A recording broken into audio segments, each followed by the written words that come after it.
Hello and welcome back to the Knicks-Verse. My name is George and thank you for coming to watch this video. If you haven't subscribed yet, please do so and hit that thumbs up. We just watched the New York Knicks annihilate the Detroit Pistons. Thank the basketball gods. We needed this win so badly. But this is not a recap video. This is a video where I'm going to focus on one particular player, one player who might actually finally be starting to figure out his role on this team. That's right, it's Obi Toppin. Let's watch his highlights from the Mavs game because that was his breakout quarter in the second quarter.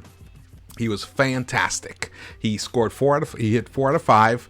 Oh, look at that. And they were not easy buckets. He created this offense. This is the most exciting part of it all.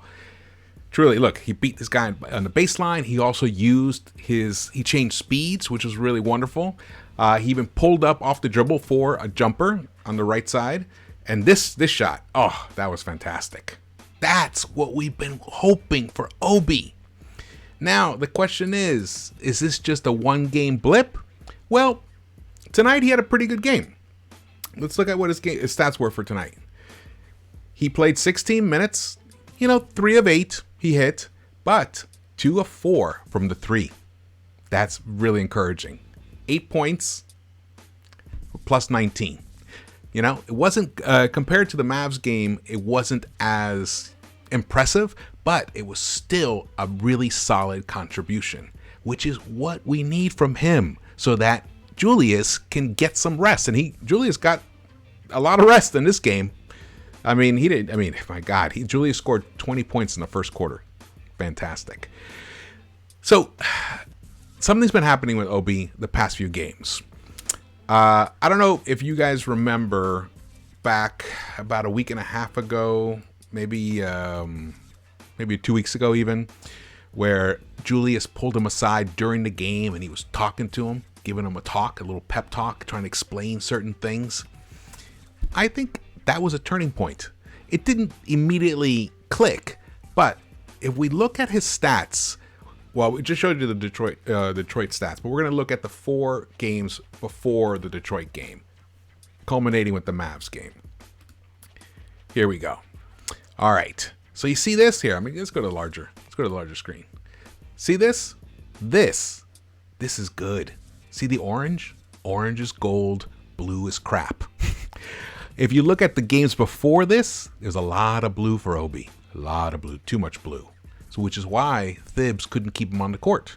But now, this stat right here, the PSA, that is points scored per attempt. Look at all this orange. This one game here was not that great, but he's trending in the right direction. This is what we need from him. We need, when he comes in, to do similarly, have the same attitude that Quickly has, but do it within the structure of the offense, which is give us an injection of points scored. Oh man, I'm really excited about this. So we look at the past 4 games. He has scored, well, he's only averaged about shy of 10 minutes a game.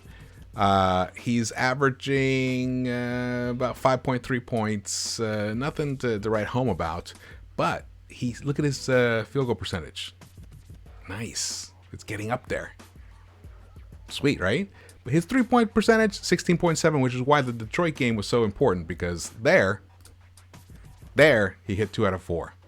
And his game is starting to round out. He's starting to understand that he needs to inflict his game upon the game.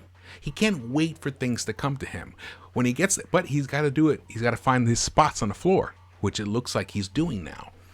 This would be a tremendous boost for these Knicks going into the home stretch of the playoff push, because we didn't really add any offense during the trade deadline, so it's got to come from within. And Quickly has kind of hit a bit of a rookie wall.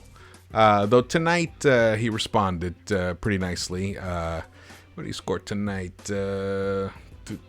Quickly, yeah, he had 12 points, but it was pretty much blowout by then. But not necessarily. He definitely was contributing in the first half as well. So this is what we need from our rookies. If we're not adding players that are going to contribute offensively, then it's got to come from guys that haven't been contributing.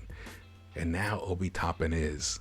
This could be something really interesting, because if he can start just coming in, giving us 10 points a game, 10, maybe 12 points a game, that's going to make a tremendous difference. It's going to make that whole second unit potent, because now we have Rose is back. And mind you, this kind of coincides with Rose's return.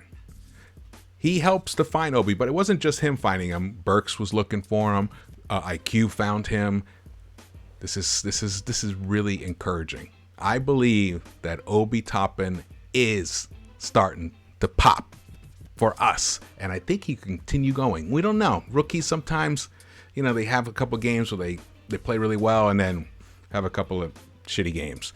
But let's hope he can somehow figure out a way to channel what he has discovered and figure out how to be consistent doing it, because that's what coaches look for, is consistency.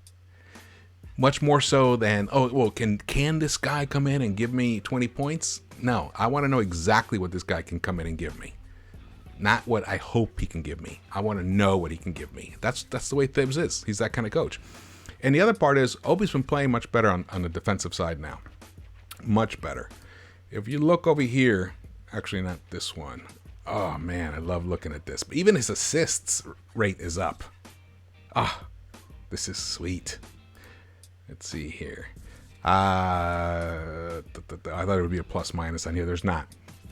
But there was a plus minus somewhere else. But anyway, he's like plus 0.2 or something for the past 4 games. And now with last night including, so probably be plus maybe plus 4 now. Not 0.4. So, which is still pretty for what we've been seeing from Obi Toppin. This could be a sign of really good things to come. Let's hope so. And what a great win, huh? What a relief to finally annihilate a team. This is what the Knicks should have done to the Timberwolves, and they know it. And I love that they responded with such ferocity. I mean, they were so furious. I mean, they were the tenacity. It was such an intense efficiency. Julius was just lights out in that first quarter. He did not relent. So our worries that maybe he might be, getting gassed, which I'm getting heat from people about saying that he's been getting gassed. Well, you know what? I think he was getting gassed. Sometimes it just takes guys one extra night, to recharge their battery. I mean, he's only 26 years old. So, and now the impact that he is having on Obi, man, what I would like to see, I'd like to see Julius on the court with Obi. I want to see Julius at the 5, Obi at the 4. And now we can start increasing Obi's minutes count up from where he's just shy of 10 now. Get him up to 15, get him up to 20, maybe even 25 points a night. That might be a stretch, but to get between the 15 to 20 range, it's going to require him be on the same court with Julius at the same time. So they're going to have to figure out a way to play together.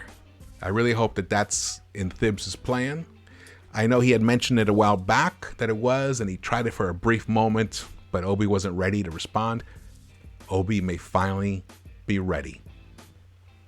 All right, well, thank you for watching. If you haven't subscribed yet, please do so and hit that thumbs up for me. I'm George of the Knicks-Verse, and follow me on Twitter. Send me messages. I respond all the time. I love the back and forth. This is why I do it. All right, thanks so much, and see you around the Knicks-Verse.